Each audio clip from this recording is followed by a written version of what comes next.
بسم اللہ الرحمن الرحیم۔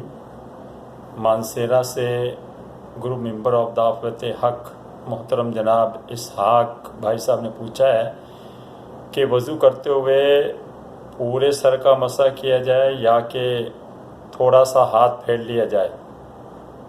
میرے محترم بھائی، وضو میں جو ہے نا 4 فرض ہیں۔ پہلا فرض دونوں ہاتھ کونیوں سمیت ایک مرتبہ دھونا۔ دوسرا فرض پورا چہرہ ایک کان کی لو سے دوسرے کان کی لو تک، سر کے جہاں بال جمتے وہاں سے لے کر ٹھوڑی کے نیچے تک، یہ دوسرا فرض ہے دھونا ایک بار۔ پھر چوتھائی سر کا مسح کرنا، ٹھیک ہے، دونوں پاؤں ٹخنوں تک دھونا، یہ فرض ہے۔ اب پورے سر کا مسح کرنا سنت ہے، لیکن چوتھائی سر کا مسح کرنا یہ فرض ہے۔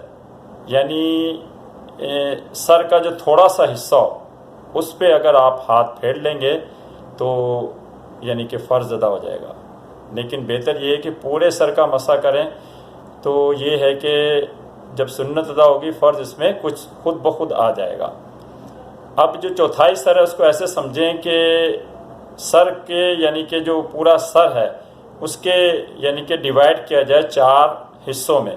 تو علماء کرام نے اس کو اس طرح بیان فرمایا ہے کہ ماتھا جو ہوتا ہے بندے کا، جتنا بڑا یا چوڑا ماتھا ہے اتنا حصے پر سر کے ہاتھ پھیر لے گا تو چوتھائی سر کا مسح ادا ہو جائے گا۔